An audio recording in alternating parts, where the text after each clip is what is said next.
मैं doctor ML परिहार जी जो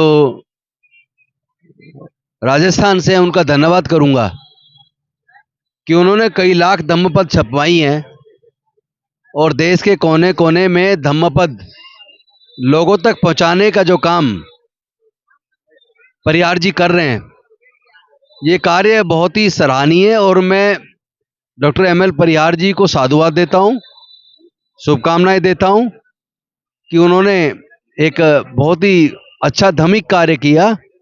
घर घर तक धम्मपद पहुंचाकर लोग इस धम्मपद पढ़ेंगे और धम्म लाभ लेंगे और अपना भी कल्याण करेंगे और दूसरों का भी कल्याण करेंगे।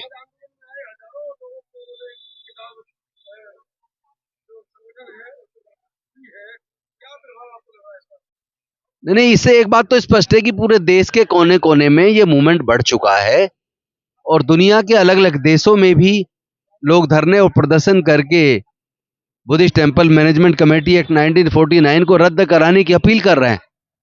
और अब तो खुशी की बात यह है कि देश के संसद में, राज्यसभा और लोकसभा में और अनेकों राज्यों की विधानसभाओं में भी लगातार बीटी एक्ट 1949 को रद्द करने की बात चल रही है, डिमांड उठ रही है और देश के कोने कोने में भी धरने प्रदर्शन चल रहे हैं। तो मैं समझता हूँ आंदोलन हर दूसरे दिन बढ़ता जा रहा है और इतना बड़ा ये हो जाएगा। और सबसे अच्छी बात, इससे भी ज्यादा खुशी की बात यह है कि आज तमाम एससी एसटी ओबीसी के लोग इस बात को महसूस कर रहे हैं कि हमारे पूर्वज बौद्ध थे। हमारी जो सांस्कृतिक विरासत है वो बुद्धिज्म है, बौद्ध संस्कृति है और ये धरोहर पूरे दुनिया में बेशकीमती है। और हमारे लोग अपनी धरोहर से कटे हुए थे, अपनी विरासत से कटे हुए थे। उन्हें इस बात का एहसास हो रहा है कि हमारी विरासत है और हमारे पूर्वज बौद्ध थे। वो घर वापसी का काम बहुत तेज हो गया है। 5 अक्टूबर 2022 को जब हमने बौद्ध धम्म की दीक्षा एक कैबिनेट मिनिस्टर रहते हुए दिल्ली सरकार में दिल्ली के डॉक्टर अंबेडकर भवन पे की थी 12,000 लोगों के साथ, उसके बाद तो अब तक कम से कम 30 लाख लोग बौद्ध धम्म की दीक्षा ले चुके देश के अलग अलग हिस्सों में।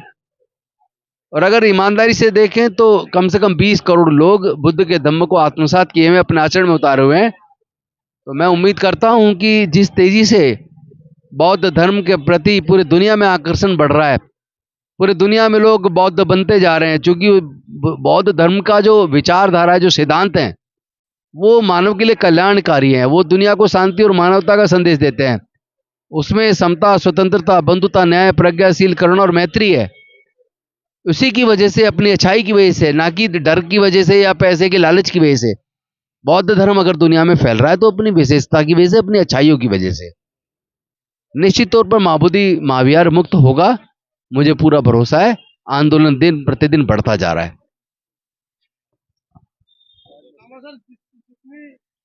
तैयारी की थी उससे ज्यादा अभी शाम के 7 बजे अभी तक भी तस्वीर की हालत है। और मुझे लगता है कि एक बहुत सराहनीय और एक सफल कार्यक्रम आज आप लोगों की मेहनत की वजह से हुआ है। आदरणीय मंत्री जी साथ में सभी लोगों की पूरी मेहनत इसमें रही। खासकर जो लोग कह रहे थे कि बहुत जाके लोग कमाते, आज उनकी तादाद मैंने बहुत ज्यादा तादाद सफल कार्यक्रम पर धन्यवाद। एक नंबर तो कोई कार्यक्रम नहीं है, ये बौद्धों की पीड़ा है जो घर से निकल कर आए हैं। और आज सुबह मेरे को किसी ने पूछा, मैं नेशनल दस्तकों में उस बारे में बताया, सुबह भी मेरे भाषण में बोला था, धरना स्थल में सम्राट अशोक जयंती मनाने का क्या आपका तात्पर्य, क्यों? तो मैंने उनको एक ही लाइन से कहा था, इससे आज ये सिद्ध करेगा कि बौद्ध जिंदा है। और ये 53 दिन चलना धरना भी एक बौद्ध अभी जिंदा है, इसका एक प्रमाण है। और आप देख रहे हैं अभी हमारे कार्यक्रम जो खत्म हो गए, लेकिन आप देख रहे आ ही रहे हैं, ये लगातार आ रहे हैं। इसका मतलब नहीं कल कोई नहीं आएगा, कल आ ही रहे हैं एवरीडे, संस्थागत हो, भिक्षुगण हो। और हम लोग ने अभी ऑलरेडी आह्वान कर दिया 12 मई के लिए। 4 मई से कार्यक्रम शुरू होगी।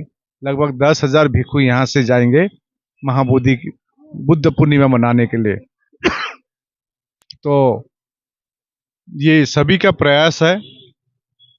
जो दिल से चाहते हैं कि बोध गया महाबोधि महाविहार मुक्ति हो,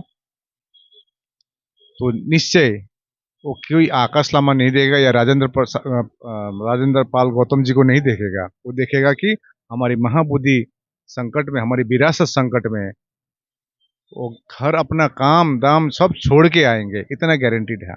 इन लोगों को कन्वेंस करना जिनको अपने इतिहास के बारे में नहीं पता, अपने आप में बहुत बड़ी चीज है। मेरा तो सबसे बड़ा चुनौती क्या था, मेनलैंड में काम करना सबसे बड़ा चुनौती था। मैं एक पहाड़ी इलाका से आता हूँ। जब शुरू किए थे, ये मेरा चेहरा ही सबसे बड़ा चुनौती था। तो देखिए वो पार कर चुके 3 साल पहले ही। तो कहते हैं जींस वाला बनते हैं। हाँ, वो जो भी बोले। देखिए ऐसा है, च्यूअर लगाकर झूठ बोलने से अच्छा जींस पैंट पहनकर सत्य बोलना सही बात है। च्यूअर लगाकर किसी का ईर्ष्या करना उससे अच्छा जींस पैंट लगाकर सच्चे मन से मुक्ति के लिए काम करना, वो अच्छी बात है। और ये च्यूअर जो मैं लगाया हूँ ऊपर में, ये मेरे मन कपड़ा खरीद के नहीं लगाया, कोई गुरु ने दिया है हमको, क्योंकि एक सिंबॉलिक है हमारी। गुरु ने ये दान दिया है कि उन्होंने अपना, हम तो हिमालयन बुद्धिस्ट से आते हैं, महायाना है, गुरु ने दिया है ये सिंबॉलिक लगाए हुए हैं। आपके फोटो के जमावड़े से 12 मई का क्या पंचर्चा आप देख रहे हैं? देखिए सरकार से तो हम बारंबार ये अनुरोध कर रहे हैं। आज का कार्यक्रम ने सरकार को ध्यान आकर्षण करने के किए और प्रशासन काफी सक्रिय थे, कल रात से सक्रिय थे। हमने उनको इंश्योर किए कि हम जिस प्रकार से 52 दिन कंप्लीट किया उसी पर 53 दिन कंप्लीट होगा। एक गाड़ी जाम नहीं हुआ, आप देख लिए जिस डिसिप्लिन से हम लोग ने ये कार्यक्रम रखा था। कहीं आप दिखा दीजिए कहीं रास्ता जाम हुआ हो। इतने लोग आए, हजार की संख्या में लोग आए, बसेस आए, छोटी गाड़ियां आए। तो जो करुणा मैत्री जो हम बुद्ध धम्म हमको सिखाते हैं, इसी आधार पर हम अपना कार्यक्रम रख रहे हैं। और एक खुशी की बात है कि संसद में इतनी आवाज गूंज रही है। निश्चय जो रूलिंग पार्टी, उनको भी सोच है कि बुद्ध का जगह है, बुद्ध को दिया जाए, बुद्धिस्ट लोग को दिया जाए, ये चर्चा हो रही है। Thank you. क्या 12 मई के लिए आज के इस ऐतिहासिक जो वोटों का जमावड़ा आपने पूरे देश से किया है, उसका परिदृश्य क्या देखते हैं 12 मई के? 12 मई में तो पूरे देश से आह्वान किया कि सब लोग इस बार की पूर्णिमा, बुद्ध पूर्णिमा 12 मई को महाबोधि महाविहार आकर मनाएं। और निश्चित तौर पर मैं उम्मीद करता हूं लाखों लोग महाबोधि महाविहार आएंगे। बुद्ध पूर्णिमा बहुत ही शानदार तरीके से, शालीनता से, शांति के साथ, बड़े उत्साह के साथ मनाई जाएगी और लाखों लोग उसमें महाबोधि महाविहार के अंदर शिरकत करेंगे। 15,000 के करीब लोगों का आकलन है कि आज जमावड़ा हुआ है, लेकिन नहीं, वो उससे वो कई गुना देश ज्यादा लोग आएंगे। की मीडिया आकलन नहीं दिखा रही थी, लेकिन वोटों के इस जमावड़े को भी नहीं दिखा। देखिए, देश की जो मीडिया है वो मनवादी लोगों की मीडिया है। केवल वो बौद्धों का ही नहीं, बल्कि वो SC, ST, OBC और माइनॉरिटीज के मुद्दों को कभी कवरेज नहीं देती। वजह यह है कि वो अपनी सांस्कृतिक विरासत को बढ़ाने का काम करते हैं।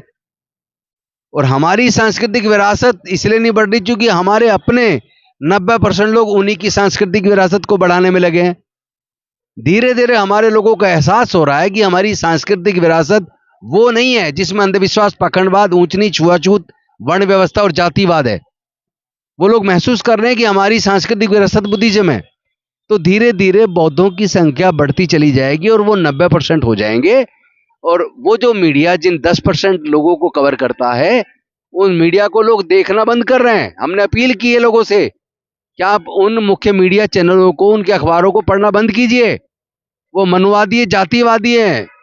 वो देश के SC, ST, OBC, माइनॉरिटीज के मुद्दों को कवर नहीं करते हैं।